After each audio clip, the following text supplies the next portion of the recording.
Chuck. Wait.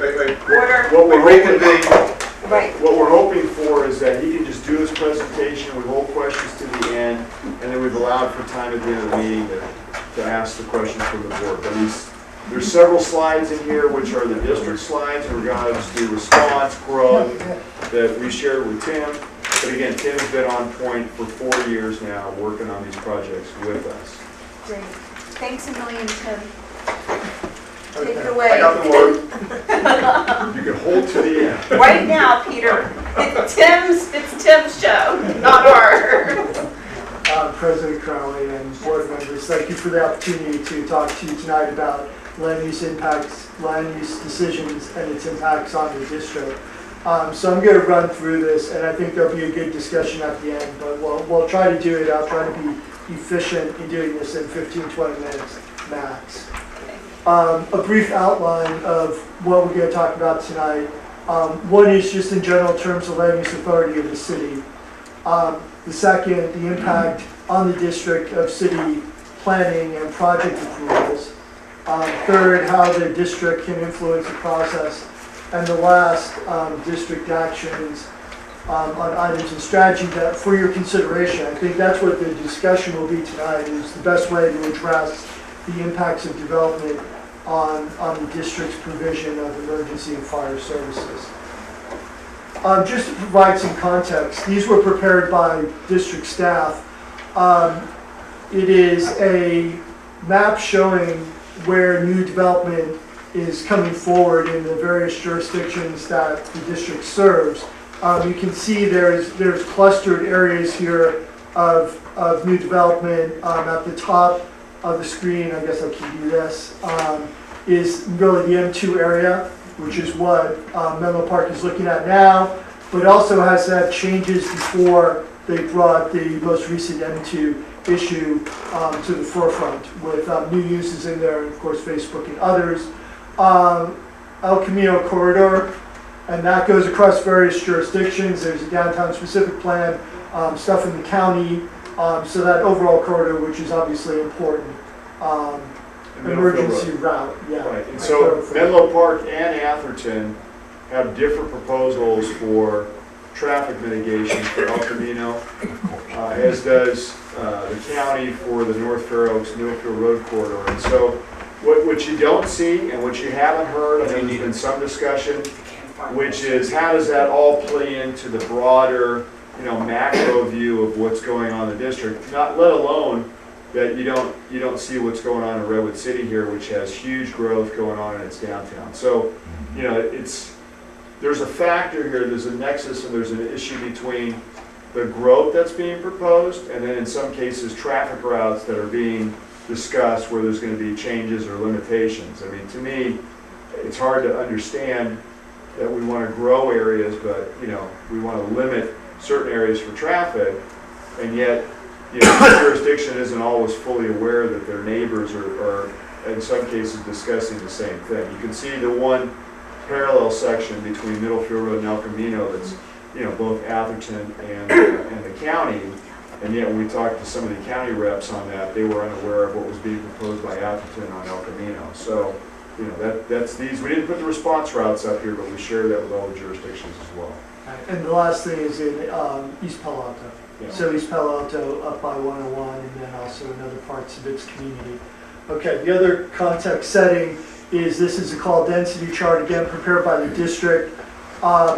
It's hard to put them side by side, but obviously you can see there's some overlap here. Obviously the high areas of call volume somewhat overlap with the areas proposed for new development, and so that presents some additional issues besides the new development.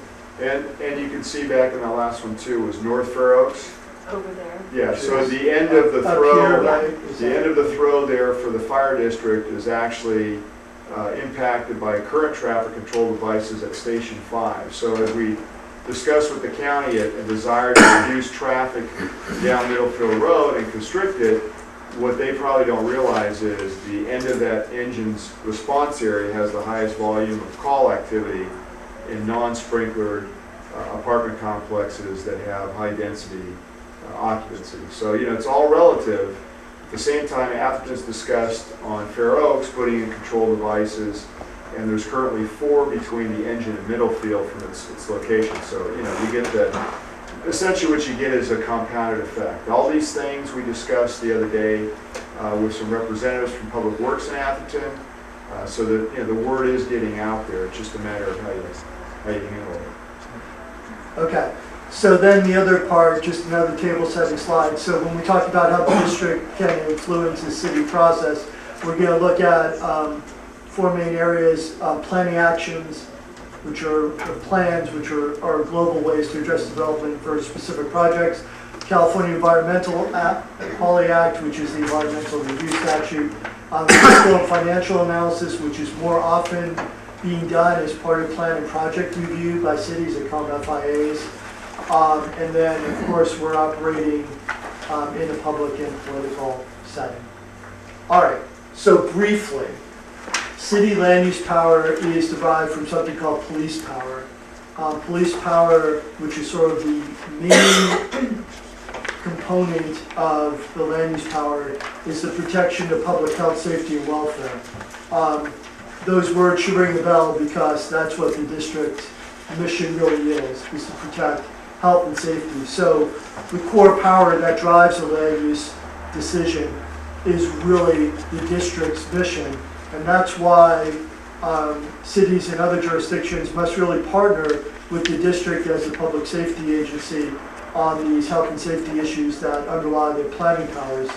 And besides partnering with the district, the impacts on the district must be considered in all these planning actions, because if they're to promote or protect public health and safety, then certainly they should negatively impact the mission's provision, the district's provision of those services. Plan level actions. Plan level actions are ones that look at broad areas. The broadest plan approval is a general plan, which basically is a constitution for land use in cities and counties. The M2 rezone is a subcategory of a general plan. It's an update to a certain area. General plans have goals, policies, and programs.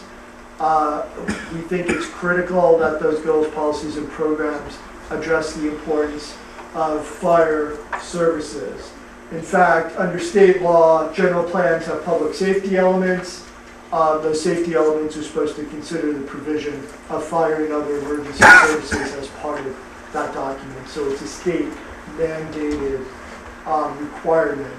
So what we did in Exhibit C that we provided to the staff report is give you an example of some general plans from other jurisdictions that, in our opinion, did a good job. No jurisdiction is perfect, but did a good job in integrating fire and emergency services within their planning documents. So one that we think is most on point is out of the town of Moraga, which, similar to your district, is not served by its own fire department, but is served as part of the Moraga-Orinda Fire District, which is also a multi-jurisdiction district as yourselves.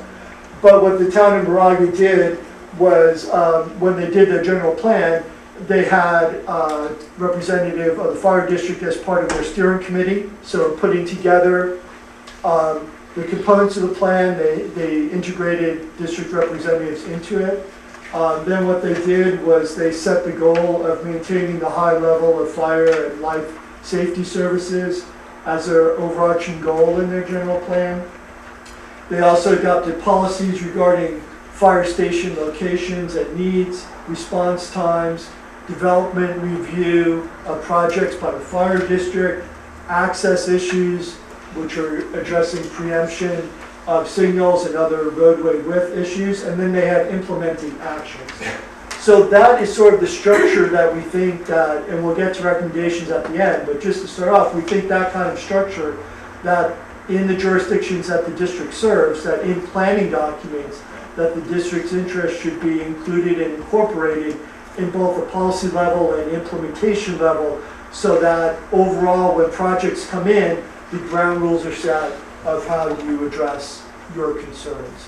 And that's where we have not traditionally been included, Yes. which has and- been a huge disadvantage for this fire district. Exactly. So to the chief's point, the benefits of plan level action is that you address it up front and globally, rather than this project by project determination. And the exhibit B that we sent you is an example of project by project determination that we've tried to do our best in Gateway, Bohannon, Downtown Specific Plan, Fair Oaks, Ravenswood. But it's a little bit like whack-a-mole, which is, you trying to get them one by one, and we'll get to this later, but it doesn't really address what we think has to be a global solution to a district concern. It's hard to chase down it project by project, and there's some projects that don't actually bubble up to the level of review that's needed in order for us to effectuate your interests. So, project level ones, those are the individual projects one by one. The examples of what we did, Bohannon Gateway, it was through a development agreement.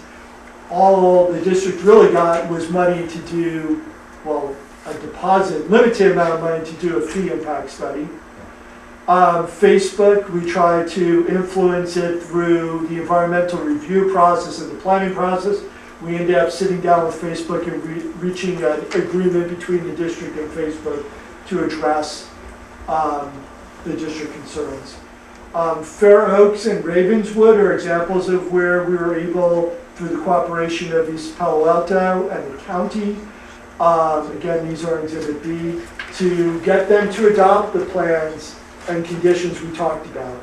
And we proposed them, they were tweaked a bit. They weren't taken 100%, but the jurisdictions were more responsive to our proposed conditions. Problems, as we said before, so I'll just skip ahead to this one. So we've talked about the planning. We really want to focus on a plan level to the extent we can. We'll have strategies for projects as we go forward. The second component is CEQA review, CEQA, the California Environmental Quality Act. Under that law, fire services, emergency access, and water are specifically listed as types of environmental impacts under the state law. So they need to be considered under that law, and these are obviously impacts that affect the district. Under CEQA law, again a state law, the district would be what's called a responsible agency. We're trying not to get too technical in this presentation, but responsible agency is a defined term under the law, which means that you have approval over part of the project, and here through your plan review and your fire code, you have that authority. So as a responsible agency under CEQA, that it requires consultation of the local planning agency with the district, that the district should have input on the scope of the CEQA study, and that the study should consider the district information on impacts and mitigations. The two components under CEQA, first part is determining significant impacts on the district. Again, it would go to fire services, access, water primarily, not exclusively. One of the things about CEQA is that they have how do you determine that an impact is significant, and that's caused a little bit of back and forth with some of the jurisdictions over what is the correct standard to determine whether or not the impact of the project on fire services is, quote, significant, another CEQA term. Under the bullet points here, ways of looking at what's a significant impact could be under standards of coverage. It could be how many public safety positions you have per service population. Service population, like the words say, is the population you serve, which is employees and residents, not just residents. ISO, which is the insurance standards. And then most narrowly, and this is problematic at times for districts' concerns, they look at the impacts as physical change, meaning that you need to expand or build district facilities. So, if you find significant impacts, CEQA says you have to do something about them. That's called mitigation. So, if you look at a project, determine if it has significant impacts on provision of fire services, then there should be mitigation to address those impacts. The types of mitigation measures could be funds for district facilities or services. They could be requirements to provide certain structures or facilities or equipment. Now, this goes into a little bit of, when you talk about examples, for North Fair Oaks and for Ravenswood, there was a mixture of planning decision before then and SEQA review. And in both of those instances, both as a condition to the project approval and a mitigation measure under SEQA, so we covered it in both bases, they required that the project address any impacts on access by either providing funds for signal preemption or addressing access in other ways. It required that all projects over 3 stories or a certain number of units have particular review and brought to the fire department for its statement of impacts and proposed conditions that the jurisdiction would then impose on the project. And then it also talked about addressing impacts through fees, either through the general fair share concept, which is if you're contributing to the need for, let's say, further equipment, that you pay your fair share. That's one way of looking at fees. The other way is that if the district approved a development impact fee study, which we'll talk about at the end, that the jurisdiction would adopt that and impose it on development projects, and both the county and EPA, as a result of Chief Chappell-Homans and my request to them, expressed support for that concept. Of course, they didn't say they would approve whatever you gave them, but they expressed support for a fire impact fee that was brought to them for adoption. And we'll talk more about the fire impact fee at the end. Fiscal analysis. I know I'm going fast here, but I think it's worth getting through it and then talking about it. Fiscal analysis. More and more projects and plans are studied for the fiscal impacts. Both Facebook, Ravenswood, North Fair Oaks, those jurisdictions did a fiscal impact analysis, and it wasn't just for its impact on the county or the city, it was its impact on special districts that served those jurisdictions. One of those is your district as fire services. They also looked at impacts on school districts, you know, if there was outside water providers. So they looked at special districts besides their own. That is an opportunity to make sure that the correct financial information about your current district's finances and capital improvement plans, future projects, that all should be provided to the jurisdiction so that they rely on your information in determining the impacts to your district financially, because you're the ones who develop and analyze that financial information. It should be incorporated into the report. Bottom line of the fiscal analysis, whether it's your district or the county, is to see whether project revenue will cover the project costs for services. I mean, the cities and counties provide, you know, police services, other types of services. They're all answering the same question. What are the project's revenues from a tax standpoint, from a fee standpoint if you have it, whatever, and will those revenues cover the cost of providing services? That's obviously a key issue for the district. We realize for the district that your main source of revenue is property tax. There are some fees, but honestly they're nominal and they really cover the cost of services in most instances. So the key bottom line in the fiscal analysis is, does the project produce enough revenue to cover the cost of the service burden it puts on the district? And if there is a shortfall, what is the way that shortfall is met?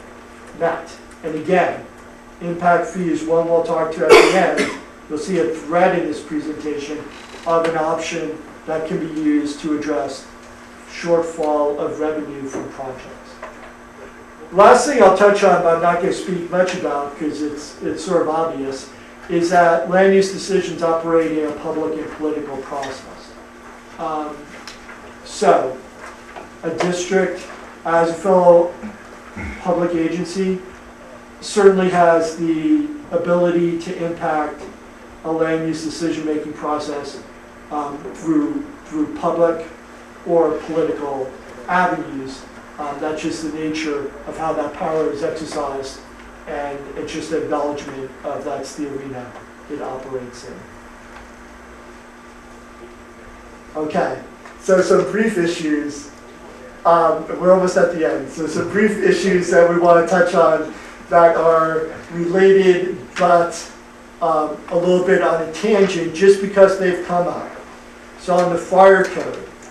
The fire code is the district's rules and requirements relating to fire protection based on the state code with district amendments. I think you all know how that works. So that is really where your power is through the fire code from a land use standpoint or a development standpoint. And as you know, through your experience with local jurisdictions, to the extent that amendments are made by the district, they need to be ratified by the locality. The state code just takes effect, but your amendments need to be ratified by the locality in order to take effect. Just touching on that. Another issue to touch on before we go to recommendations and actions and discussion is the development of fire station district facilities.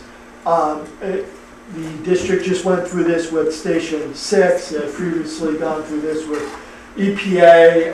We're not trying to reopen issues completely, but just to briefly touch on it. The city does have land use authority over stations. However, stations present unique needs and designs, unlike apartment buildings or single-family homes. There are service needs that are not subject to negotiation or compromise in how you build a fire station. It needs to provide fire services, and so there's that unique nature and need for the station it's designed. Questions can come up about fire stations as permitted uses in other jurisdictions. I'll say that the majority of jurisdictions, it's hard to do a statewide survey of rules, but the majority of jurisdictions certainly treat fire stations as a type of public facility, as a type of public use, and therefore subject to them to the same requirements or rules as other public agency facilities such as police stations, city halls, so forth. Okay, last thing before we go to recommendations. Fire services impact fee. We just want to touch on this, and the chief had an update in his report on the impact fee report that was done for the district in draft form. So an impact fee is imposed on new development to pay the cost of district services. State law sets the standards for establishing and the fee amount. The key thing I want the board to understand is that the fee must relate to impacts, and it must relate to that delta in what is the shortfall of revenue between the property tax and other sources of revenue that are brought in by new development, the delta between that amount and the cost of providing services. So it needs to identify whether new development will result in a shortfall of revenue to cover the district's needs that are attributable to that new development, not existing deficiencies, not long-standing issues of funding difficulties the district has had, but more under state law focused on what the new development causes as far as revenue needs. So then what happens is that it's presented to the board for approval, but at the end of the day, similar to the fire code, it needs to be adopted by the local jurisdiction to actually be imposed. And this is a bit of the pinch on this avenue for addressing impacts to the district, is that, and this has been done, we can do a study according to state law, can crunch the numbers, because it really is a numbers crunching expert analysis. You can come up with an identification of a shortfall of revenue that needs to be addressed by new development. You can approve the study and the fee amount that's identified in the study, but you don't have the authority to impose it on the development. It needs to be adopted by the local land use authority. For you, that means four. I mean, that means Menlo Park, that means Atherton, that means East Palo Alto, and the county because of North Fir Oaks. So I don't want to get too much into the fee study except to identify it as an avenue of ways of addressing the impacts. We've already covered this, so I think I'll skip through the summary of what the district has done and lessons learned. Can I say one thing on that? Yeah, go ahead. So the only thing I think why this is an important slide is because we've started to standardize the responses. That's true. And that was not done in an organized fashion in the past. What do you mean by standardized? Meaning that between Tim and I, we respond to all these developers in the same way Right. every time. Consistent. right. Correct, it's very consistent. And, you know, again, as Tim mentioned, now getting into the planning process and the documents is the underlying, you know, root, one of the underlying roots that we need to have that we have not had. So we're being successful to an extent with Menlo Park, who recently allowed us to write the actual narrative for the fire district, which in the past they wrote. That's the only thing I can tell you is somebody wrote our narrative that didn't even work here, has no idea about really what we do.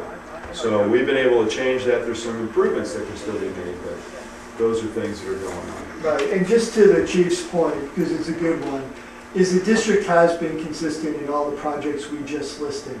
We had different results. Yes. We have different results, but we went to them with really, after we worked on formalizing the approach, the same inquiry, letter, and request, which is under the CEQA review that you're performing, analyze what's called cumulative impacts on the district, which is not only this project, but the overall growth across the different jurisdictions and how that affects your district. So Menlo Park, don't just look at Facebook, but look at Facebook in the context of all the other development that's going on in your city and EPA and the county and its impacts on the district. And the nice part about CEQA is it requires that type of what they call cumulative analysis.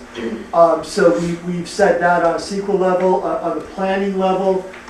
We've gone and asked for the development review of projects by the districts, and we can identify conditions of approval to address district impacts. We've had conditions for access on preemption and other roadway issues. And then we've introduced that the developing needs to pay its fair share of its impact on the provision of fire services, either for payment or an impact fee. So that's been our menu.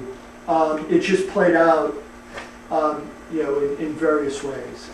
And so we're trying to figure out, and this is where we get to the end, you know, really what does the board want to do here? And so we'll put up the recommended action items and go through it, but really what I think is a key at this point is to hear from the board. And I appreciate you letting us have the opportunity to kind of go through it. So we can stop. There's a couple of slides that talk about recommended actions. We broke it down between planning issues. So under planning issues, there's plans. I'll race through them and then we can go back, just so you understand our structure, and then we'll talk. So under plans, we have ways that can be addressed.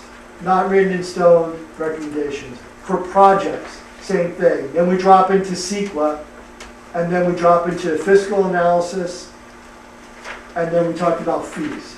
So those are really how we positioned it up. But I think it's the best thing to do now is to open it to board discussion for questions, comments, and then try to come to a decision on how we should proceed. Tim, Peter, and then Chuck. Yeah, I would like to separate what I have to say into two parts. The first are questions for clarity. And then, you know, perhaps after other people speak, then I would like to speak to my view on the policy issues.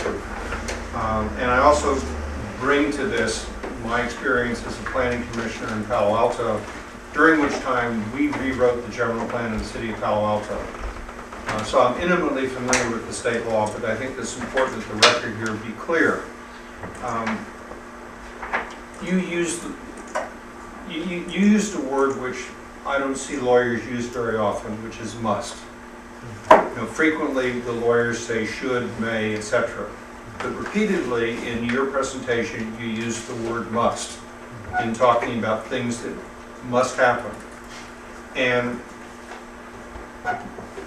would you please clarify the responsibility that the lead agency has with respect to getting input from other entities? the lead agency has a responsibility towards responsible agencies, which was that term of art under CEQA that I used before, which applies to a district.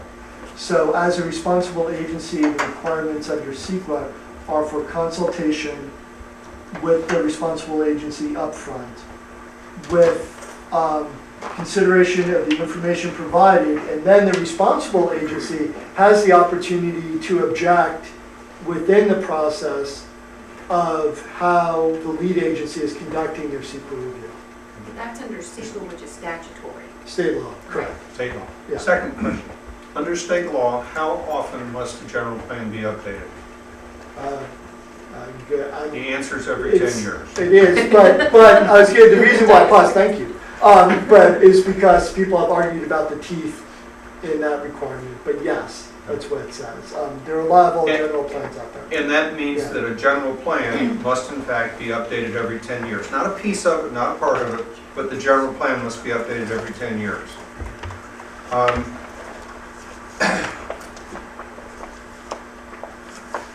I think the rest of my comments have to, now that we've established the facts, other directors may have questions and things, but then I'd like to come back and state my position on this. Okay. Chuck? I have a couple of questions also. Thank you. To pick up on Peter's comment about, There you go. Okay. about must, you said that the lead agency must mitigate impacts. My understanding is, though, that impacts can be significant and there can be a determination that they cannot be mitigated, and the process just continues, that it doesn't matter. That's correct, but how that works is that if mitigation isn't feasible, like they have to adopt feasible mitigation measures. And so I think, and this is my opinion, in the fire district's context, I don't think there's a lot of impacts to fire districts that cannot be feasibly mitigated. There was someone brought up the example of, you have all your access problems, and if you can't widen the roadway to provide a special lane for, let's say, emergency services, or no, you may get around the edges into some infeasible issues. As a legal matter, you're right, you can override significant impacts, but you must find there's no feasible mitigation. So that would be the limitation, where I think here the ability to do that is limited. But feasible would include economically reasonable. Correct. It's a broadly defined term. Well, when you say economically reasonable, let me just pursue that. There have been many mitigations that have been required by the courts which were very expensive. So it's not a question of whether it's cost effective or not.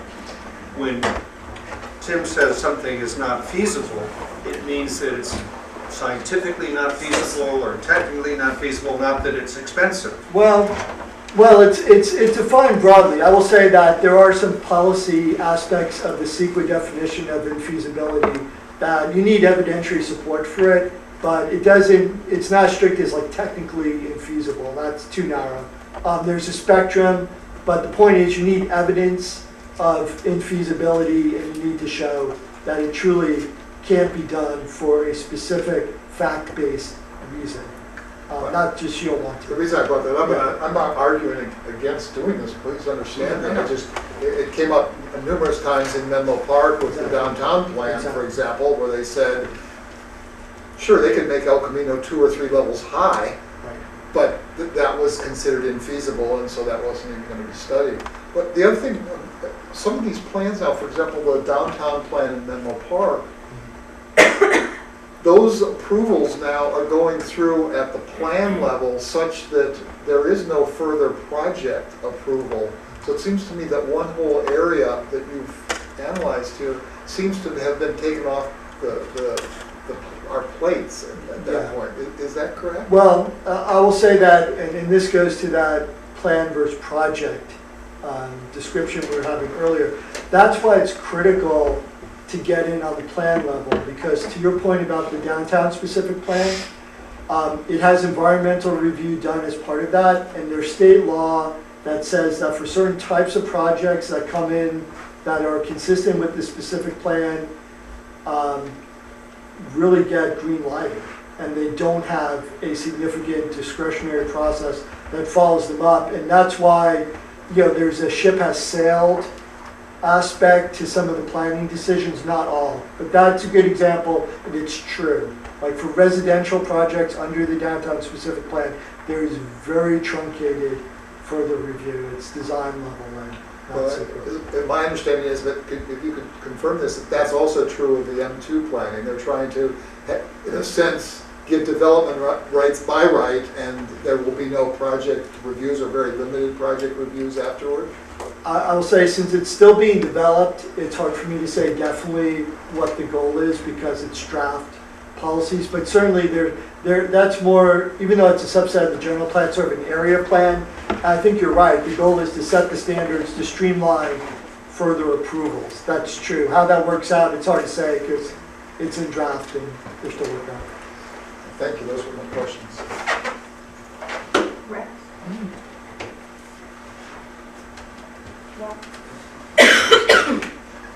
When we're talking about standards of significance, and you list public safety positions for service population, the ISO, and the physical change, either new or expanded facilities for the district.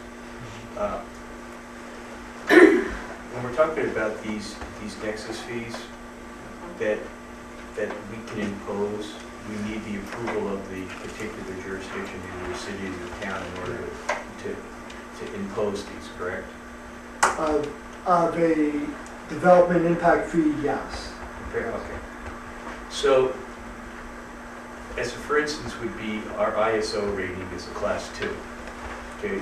If there was something that hampered us to get a class 1 rating, would we have standing in court relative to go forward to try to get a class 1, even if a particular jurisdiction did not approve us to go forward with an impact fee study?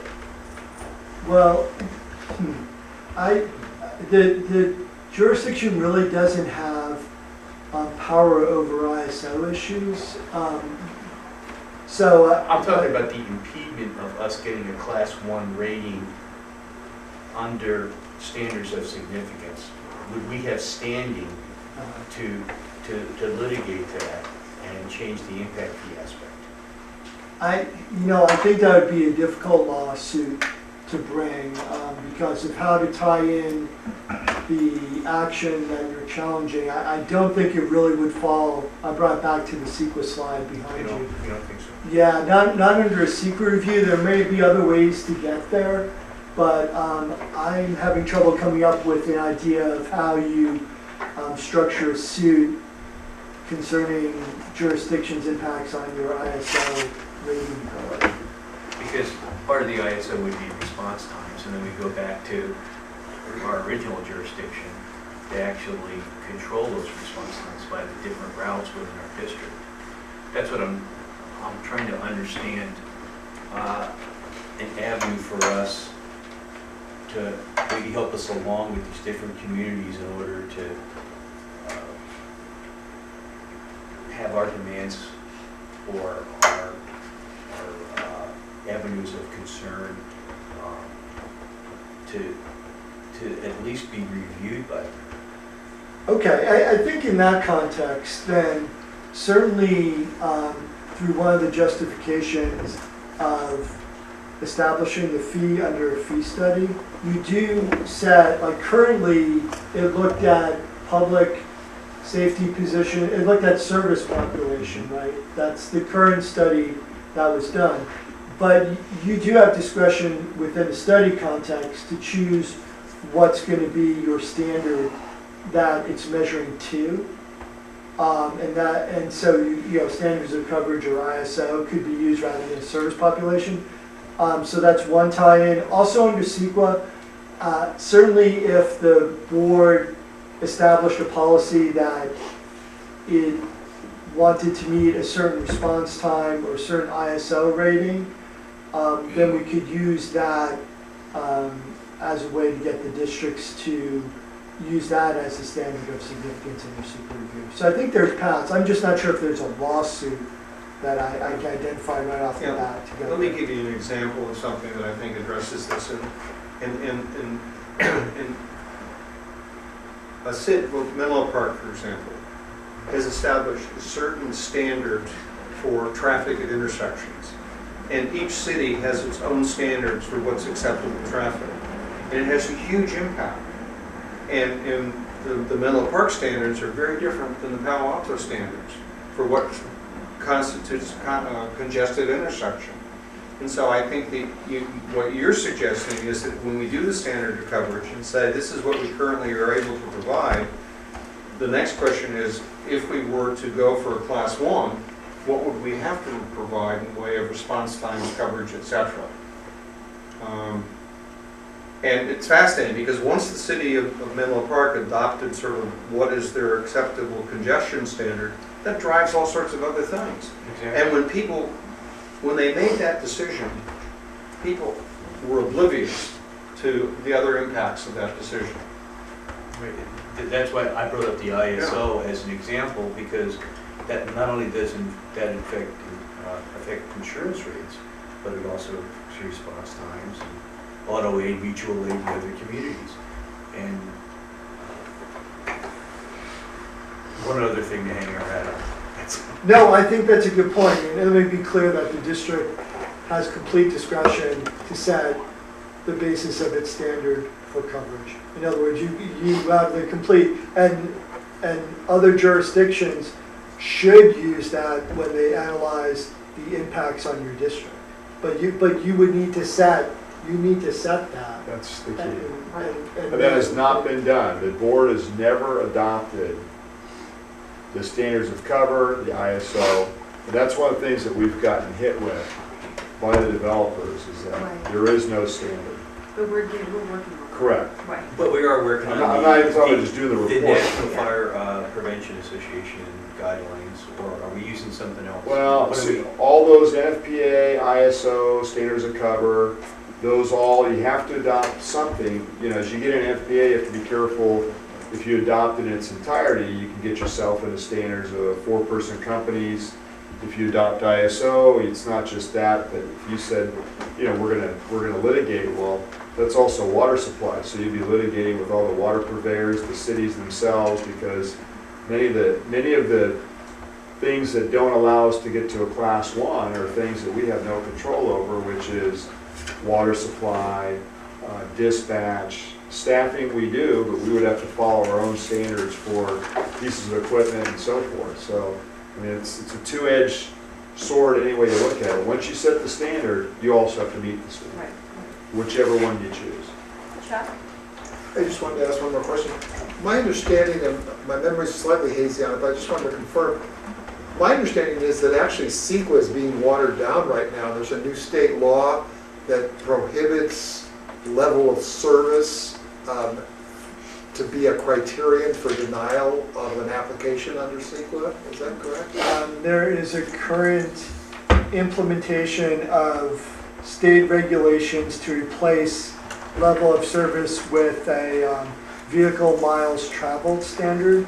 So they're not quite in place yet or finalized, but the state law will change to say rather than evaluating traffic impacts by level of service, you evaluate traffic impacts by vehicle miles traveled, which is a completely different concept, and I think, you know, would push development towards more infill rather than, But you know. the rationale was that all these intersections were ending up at C, D, and F and so forth, and so development would have to stop. And so the legislature tried to find a way around that. They took time out of it. Yeah, I think there were various reasons. I would agree that that's one of the reasons.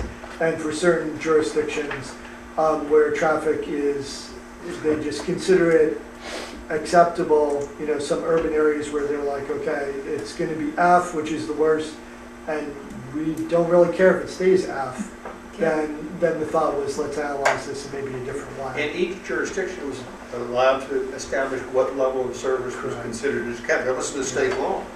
each Palo Alto has a level of service which it considers to be acceptable, and Menlo Park has a different level of service. But the difference here is, once you're at F, you build another development, there's no impact, Doesn't get any worse. because it can't be any worse. And that's, so that, some of these things didn't have to be reported anymore under CEQA as a impact. Anyway, correct, yeah. Any other questions? Well, I think that I really appreciate, Tim, the job that you've done here. And I think that the document that you produced is one that I would encourage people to share with other elected officials in the jurisdiction that we serve. I think they need to be cognizant of this. I would suggest at this point, Madam President, that what we do is get a report on the meeting with Menlo Park, which is Item 16. item 16, Yeah. and then under item 20, 21, 22, I have some very specific thoughts about what direction we should provide to staff moving forward. And it's not my intention tonight, consistent with the discussion we had earlier, to put particular motions on the table for voting. But what I want to do is urge my colleagues to provide direction to staff, and I have some real strong feelings about what those are. But I think first it would be helpful, at the January meeting, we asked you and Rex and the chief to meet with City of Menlo Park, and we had specific questions that we wanted you to raise with them, including but not limited to their response to our unanimous resolution last year regarding the PF ordinance. And so I'd like to get a report on that meeting, and then I'll launch into my relatively well thought out and not brief comments. Okay, so if there's no further comment or question for our questions for item 14, we'll move to item 16, which is the informational report on the January 27, 2015 meeting between the district and the city of Menlo Park. And so I prepared the report, but Rex really was the lead for this meeting. So I don't know if you want to just kind of outline, the report's pretty thorough, but you might want to go over the specific things on the agenda, because that's really, I think, what the rest of the board will be interested in. Sure. Well, the first thing we talked about was the special ordinance, which that's passed, it's a done deal, which was the fire ordinance, 36B. So that's pretty much taken care of. We went with the general plan. There was a discussion about the ways that we could work collaboratively. So we talked about the possible fire district be included in facilities, equipment, staffing necessary to provide expanded fire service to the service of the additional demands. What we really wound up with was that their board, or their city council, is willing to go ahead and sit down with us and try and move in a different direction. In other words, include us in some of that planning process. I can't tell you that that's an absolute given, but I have a good feeling that it might be, because I think that we're moving in the right direction. I'm willing to try and be a little bit patient and keep working at it. And I'd like the opportunity to do that. I don't want to poke them in the eye. I would much rather work with them in a collaborative effort. I think that some of the information was never passed on to the city council that we were even interested. And if you looked at their city manager, he and Harold had talked about some of that stuff before. But if you looked at their mayor and their liaison, they didn't have a clue. Nobody had ever passed it on, and I think you touched on earlier is that the stuff had been sent to staff, and they had it, but it was never included in anything that the city council got. And I think that those two people were sincere in saying that they didn't understand because they'd never seen it. Well, I mean, they said at the time of your meeting they'd never seen it? Yeah. Yes. because I sent it all over prior to your meeting, well in advance of your meeting. I sat down last year with the then mayor and went over it, who promised me that it would be on every agenda item for the balance of the year. And then when I asked him about it this year, his answer was, oh, that's in the hands of the new mayor. Yeah, I said, you guys are playing a shell game, an absolute shell game. And Rex, I admire your patience and forbearance, but you say, you know, you don't want to poke them in the eye. They've been stabbing us in the back, time and time and time again. And what they're doing with this M2 thing is illegal. You cannot take a piece of a general plan and update it and call it a general plan update. You cannot, as lead agency, ignore the input of a responsible agency.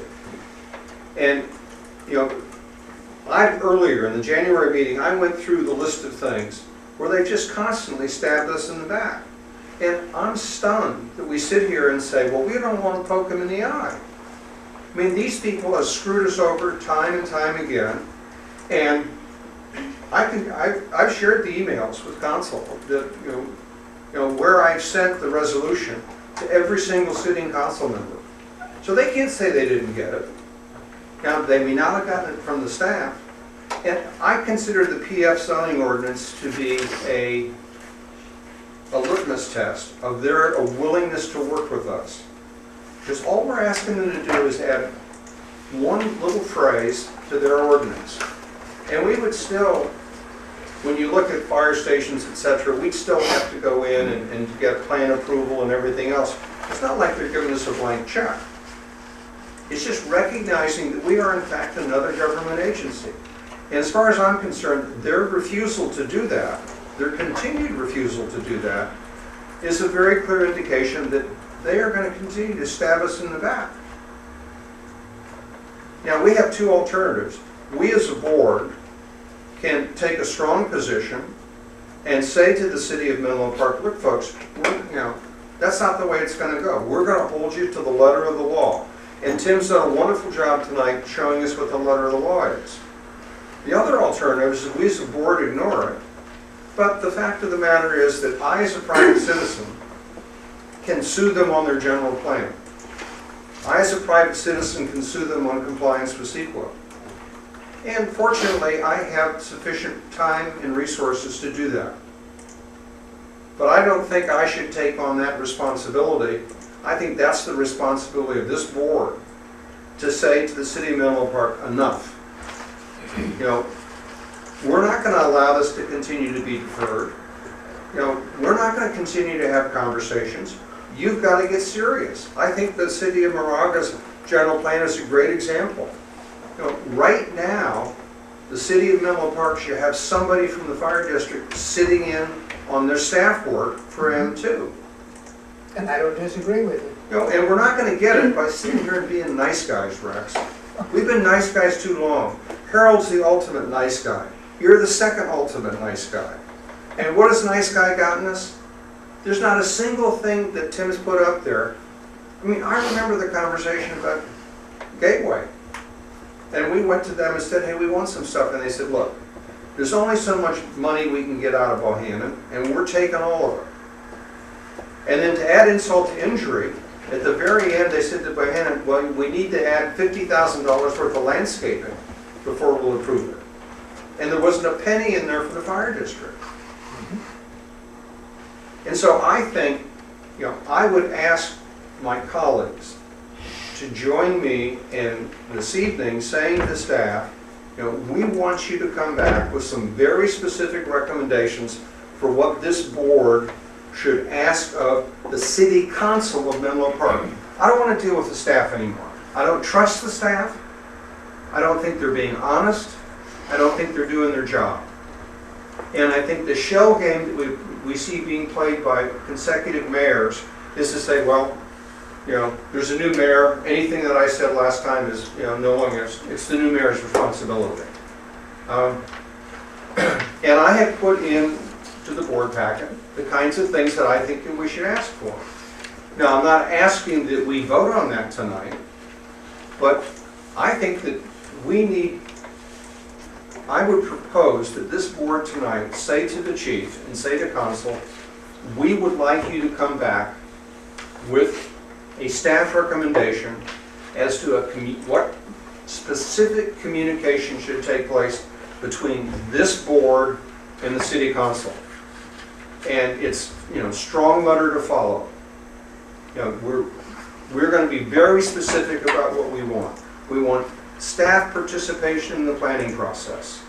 We want the following things to be included in the M2 update.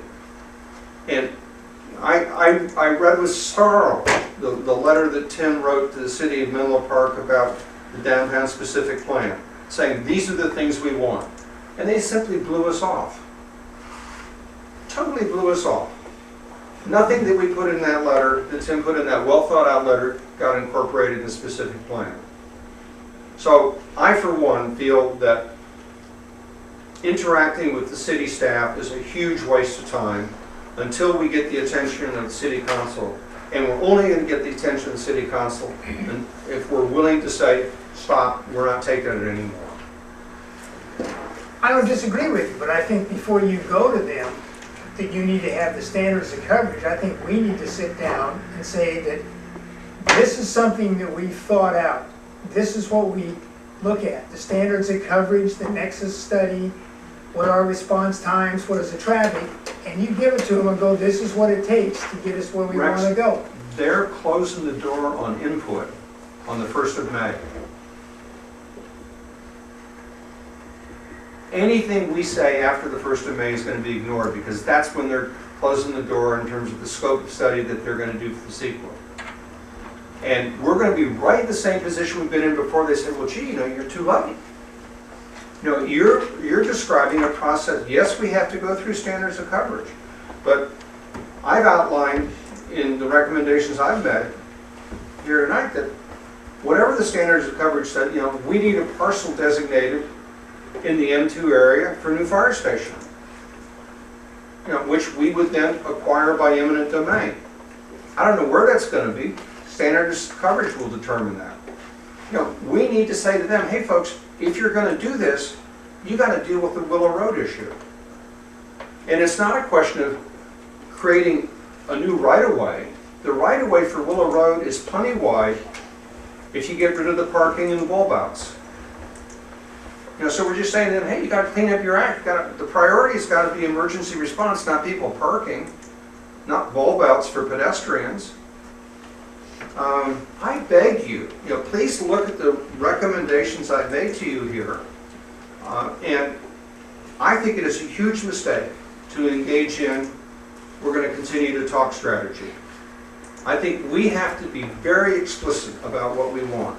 And some of it can be conditional on the results of the standard of coverage. But if you wait for the standard of coverage to be done, their answer is going to be, sorry, we've gone down, well, chief, you and I have discussed this 1 May closure date, and they haven't announced that. They're just going to do it. Actually, We talked about in the this meeting, they announced that. Yep. Yeah. And They're just going to do it. Well, Peter, so I understand your frustration, and especially since you've been involved with this for such a long time. There's no question that there's a level of frustration that is understandable. But I look at the progress that we've made just based on the agenda that Rex put together and the ordinance. Excuse me, I missed the progress. That's What passed the progress? Station 6. The Station 6 issue is going to be progressing. So that got approved. So a couple of those things that may not seem big to you, and it clearly was a big step for them. And I think that's progress. When we look at the PF zoning right now is probably the only outstanding thing that's really, really big. And I know you view that as a litmus test, and I understand that, but they're not closed-minded they want to have the discussion. They screwed us over on the fire code. Screwed us over on the fire code. We got something. No, we got what we accepted. We didn't get what we wanted. So I just want the record to be clear that when we talk about progress, it's progress in talking, it's not progress in results. But I disagree with that. Yes, Chuck?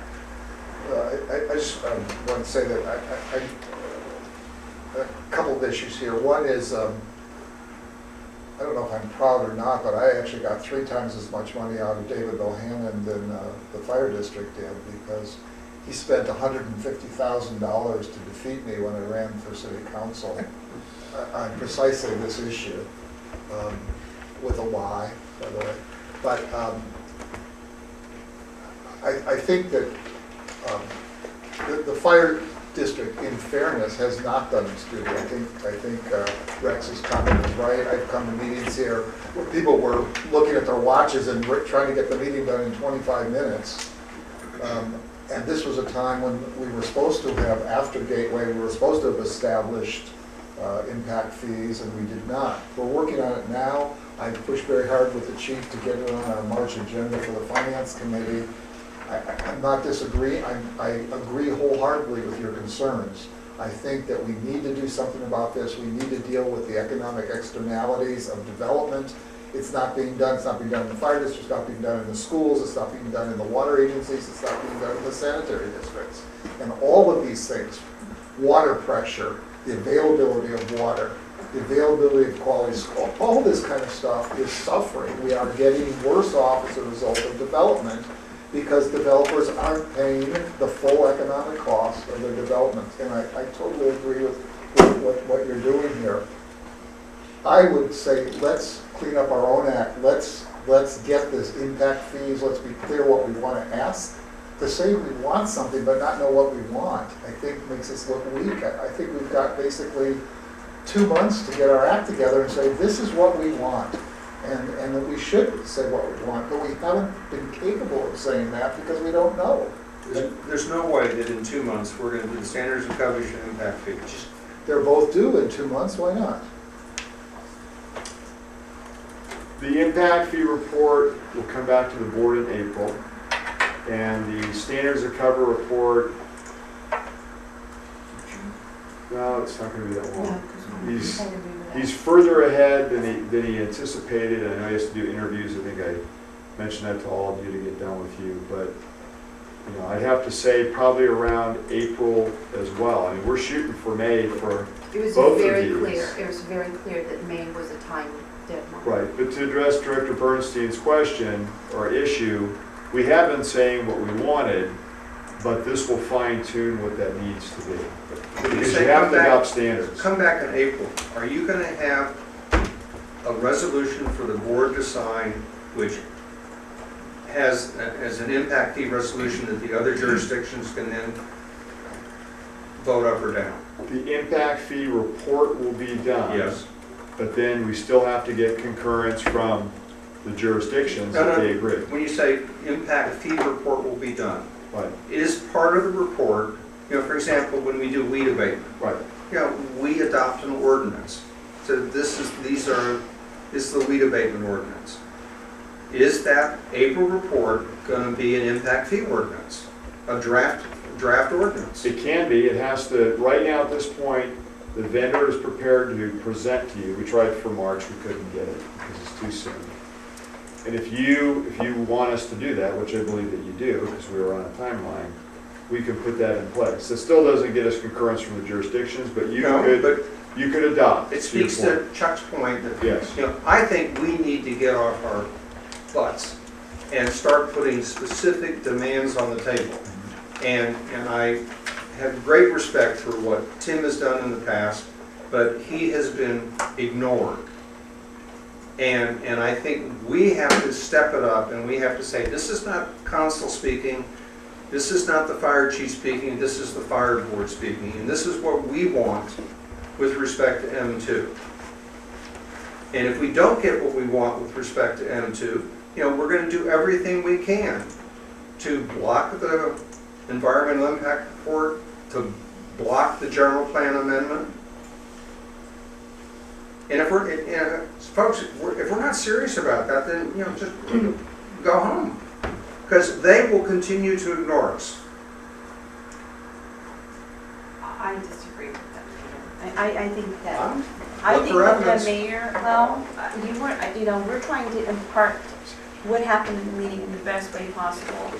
And I know that the mayor was very serious about working with her council on this. I don't know what happened with the former mayor and that whole relationship, because I was not a liaison, but I trust the relationship.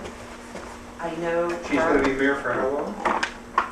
Well, hopefully year? by the time we get done with this, because we've got a May timeframe, so she's gonna be the mayor. Do you know what the lead time is on putting something on the Menlo Park City Council agenda? She's put the other. 5 months. Well, she'll 5 still be the months. mayor in 5 months. Pardon? She'll still be the mayor in 5 months. But then, all of this is gonna be over with, folks. Well, let me, I think we could be in a position to make demands using placeholders that may not be down to the exact penny. Specific right? thing. But we could deal with impact fees, we could deal with land requirements for stations, we could deal with routes and possible third lanes for Traffic emergency mitigation, vehicles. I mean, yeah. I think that we could start today structuring those That- things. That language is already here in your package. I was inspired by your language, so And I would encourage us as a board to direct the staff to come back with a communication from this board to the city council regarding the M2 exercise. It is not a general plan update, and if they try to pass it off as a general plan update, I or some other citizen is going to sue the hell out of them. Okay, so just so that we're on track with our agenda, are we done discussing item 16 so that we can move to your items?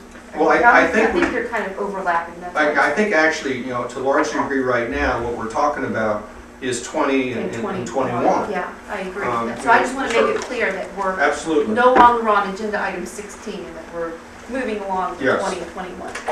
Okay, So as we look at, and as far as I'm concerned, we can merge 20 and 21, and with Virginia's consent 22, because I think they're all related. And I think when you look at the totality of what Tim has presented this evening, when you look at the record of what has been done and what has not been done by the city of Menlo Park in response to the express needs of the fire district, I recommend to my colleagues that we provide direction to staff, that they prepare a staff report, which would involve a proposed communication from the fire board to the city council regarding our expectations. so can we just... And I say expectations, I leave it at that. I don't say what those expectations ought to be, but I do think that we as a board at a future, not too distant meeting, need to make very clear to the city of Menlo Park, these are what our expectations are. Okay, so Peter, can we just, I know where you're headed, so so for item 20, you want us to consider this request to deal with the tabled motion from the last meeting. I am prepared to leave that motion as tabled Okay, and not bring it to the table tonight, because I think, particularly in light of the conversation we had earlier about agenda items and staff reports, the staff has not had the opportunity to hear from the board what we want to do, and hence has not prepared a report. So okay, I so, will leave my tabled motions on the table, okay, and in conjunction with 21, 21, I have provided you with so what one director thinks should be the expectations. But all I'm asking you to do tonight as a board is provide direction to staff to say, okay, having heard the wonderful presentation from Tim, knowing what the history of the relationship is, knowing how quickly the door is going to close on input for M2, that the staff come back to us with a proposed communication from the fire board to the city council regarding our expectations for M2. Proposed communication. At that time, we can discuss, we can amend, we can vote it up or down. But I urge us not to simply feel that we can continue to talk about this. because every conversation we have disappears into the ether, and as soon as they have a new mayor, anything the old mayor said is no longer binding. It's just, okay. I Okay, said no, my no, word. no, no, so what's on the table now is taking a look at your request, consider your No. request. No, Virginia, let me be clear. I gave those as examples of the things that we Yeah, ought to I know. consider. Yeah, so you're, basically, item 21 is asking us to look at these to consider what communication we should send to the city council, right? From These No, are I'm going points. to back off even further than that. I don't think that the board needs to commit the board to The these carpenter. items, right? to the carpenter items. But what I think the board should say to the staff is, we want you to make a recommendation as to a What should be in the communication communique? should come from the board to the city council regarding M2. I'd like to take it one step further, it's not just the M2, it's the downtown specific plan too. I would be comfortable with that. But I think that we need to take the responsibility as the elected officials of being much clearer than we have in the past in terms of what the expectations of the fire district are vis-a-vis development in the city of Menlo Park. And I'll second that. So is that's your motion essentially with Well, one of council, help me here. What I'm trying to do is to get away from motions and get this into a sense of the board in terms of direction to staff. I think that the way that Stephen had wanted this was you would still have a motion and a vote to proceed. Right, so to Right. consider this request. Yes. So the mo, So even, so just for clarification, because I think you're looking at me, it's still just a consideration, it's still direction to staff, but that step one Stephen was talking about is you make a motion with a second and you vote to give staff direction. So you're voting to move Right. forward with this Right. conversation. right, Okay. before we put any motion out there. So, Before you take And action. the objective of the motion is that that the proposal is that there be a communication from the board to the city council on these issues. What that communication would say is going to be part of the staff report. right, but that's the Whether or second not the board is going to approve that will be a subject of discussion. the next meeting, or the meeting where it comes back to. The motion That's is, the the second- motion is that's that the the board second agrees that they want to, that the board agrees that they want to talk about whether or not we want to have a communication and have the board, have the staff come back with a proposed communication. Right, that's, so the first prong That's- is whether or not we want to do the communication. The second prong is how we're going to direct. Well, I would actually word that, I think the first prong is whether or not we even want to talk about the this, that's what communication. I'm saying. Yes, exactly. So, did you make a motion?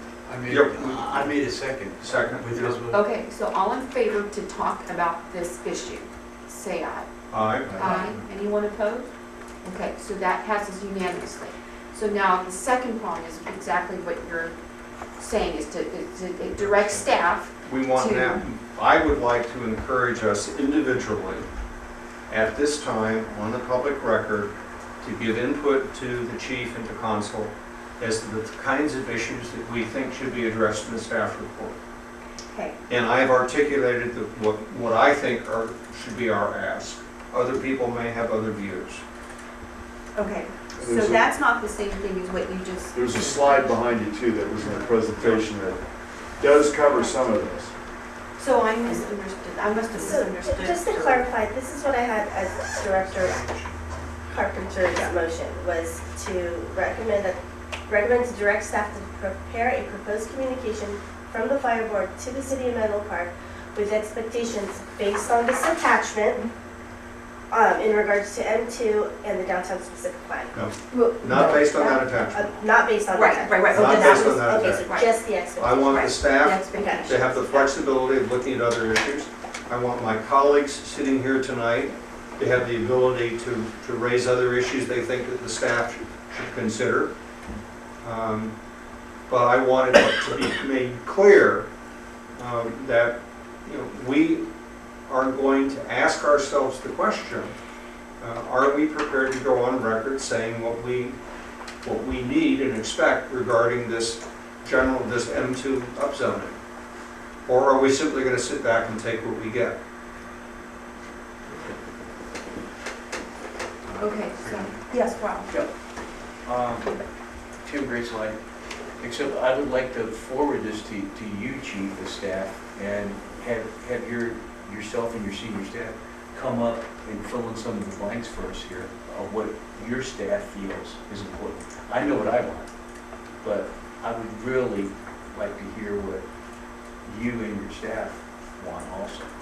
So under SOC, the standards of cover and the process we're going through, we just did that. So he had a whole workshop last week with staff Great. to talk about exactly those issues. What is it? And of course, traffic is driving many things because it's response times, it's the ability to have enough resources on scene. You know, there's a lot of things that they discussed with Stu last week on standards of cover. Right, and one of my main priorities is response time because of the traffic congestion that's going on. And, you know, one, placement of stations, personnel issues, personnel assignment, that affect response time. Right. But what I really, when we're looking at adoption of fire services goals, I mean, protect life and property, you know what I mean? Are we doing generals or are we doing like actual more specifics? specific. Are we talking, you know, as to what engines will respond, what types of engines, what types of equipment, or are we doing generalizations, Tim, as to proper coverage? You see what I'm trying to get at here with some of these things that's why we need staff input as to, you know, like a squad vehicle, with a squad vehicle That was working in actually- downtown here. That was discussed last week. In fact, you know, Tony's here. He also met with labor to discuss their concerns. So, you know, I'm just saying that, you know, we need to take this further. Tim, you know, you've set the foundation here for us, but what we need now are the actual specifics. Do we need that extra ladder truck downtown that we were talking about before because of the downtown development situation? So, you know, Peter, great motion, and I think that we need to take it up a notch relative to what your staff's recommendations are for these specific areas, equipment, personnel issues, placement of stations, response times, Deployment. and deployment. And you Yeah, can and I see think- this was in the presentation as the recommended actions from us. And one of the things that when you go through these CEQA things and you start looking at impacts, et cetera, clearly, one, and Tim can correct me, but, you know, when you say, hey, you know, we need to have this capacity to respond to this development, and that capacity means not only first engine in, but second, third, et cetera, you know, it's not at all unreasonable to say to the city of Menlo Park, look, you know, you gotta change Willow Road. And the right-of-way is adequate to provide an emergency response line. Right now, between Marsh Road and Willow Road, we have no east-west connectivity. And you could, there's no conceivable way you can talk about the amount of development they're putting into the M2 plan and say that can be supported by 2 fire stations. And because what's your response going to be if you have a general alarm fire at Facebook? It's not going to be 2 engines in. You know, it's going to be 3, 4, 5. You know, and where are we going to get them from? You know, if we can't move things from east to west, we're screwed. There's a reason we're making an agreement with Palo Alto to go down University. I mean, just look at the difference. But that's still between- another 2-lane road. But it's a 2-lane road with no obstructions, with bulb outs, center islands, and Which- people can get out of your way on that Yeah, street. and Menlo Park could do the same thing with Willow. It's if much we more difficult Put their on feet to Willow. the fire. That's right. Get rid of the bulb outs, get rid of the fire, you know, and then you've got a street that's equivalent to University. But, you know, going back to root cause, because I know Tim will appreciate this. Again, we were not in any of those documents as a priority in the past, in general plans and other things. So when traffic mitigation or when enhancements for bicycles or whatever was put into those plans, response wasn't necessarily given the due consideration other than maybe law enforcement. Wasn't given any. That's because they have a police department, but they don't have a fire department. That's correct. There you go. That's correct. Absolutely. You know, and that's where we have to be firm.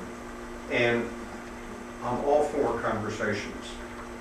But I think we have to put a stake in the ground and say, we'll talk about it, but this is what we want. Well, so I think that what you're proposing is going to address that too. Good. And not to keep picking on Menlo Park, because this just happened again on Middlefield Road in North Fair Oaks. So if you looked at that report and you saw who commented, it was law enforcement, but they actually even contacted the wrong fire entity because it wasn't known that we were the we were the fire agency for them. So we had no input into this plan that proposes to reduce traffic lanes down to 3 in North Fair Oaks from 4. We do now. But to the defense of Warren Slocum, when I talked to him, he kind of apologized for that. And it's not his fault. And it wasn't his fault, but he did apologize for it, saying that we should have been taken into advisement from it. So, and that's another thing, Virginia, now that we've been talking about. I think our communications are a lot better. I know the county end, but Don Horsley and Warren Slocum, since they are our supervisors for our county, I mean, for our district, it's a lot better. I mean, their staffers are really good. You know, we have open communication with their staffers.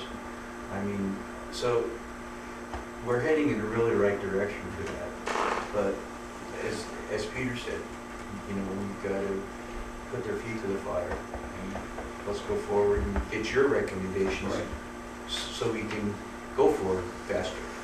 And with the town of Athens, since Gary's here, we met with their public works representative last week and the contractor that's doing the bicycle enhancement program. And we spent an hour and a half talking about many of these things, response routes, deployment, you know, why we do the things the way we do them, why it works, why it doesn't work. And I think, you know, it really opened their eyes to some of the issues that we're dealing with. You know, I mean, and, you know, they had no idea is what they said until they got here to listen to it. And then I think things became much clearer regarding primary response routes, traffic control devices, why we don't want them, why we don't like them, why they can't go on certain roadways, because it's going to impede our ability to move around. You know, and that's going to affect response times all over the district. Well, if that's the case, don't make it just for the city of Menlo Park, make it for all the jurisdictions within our Right, so district. SOC, Nexus, that's all broad-based. I mean, Right.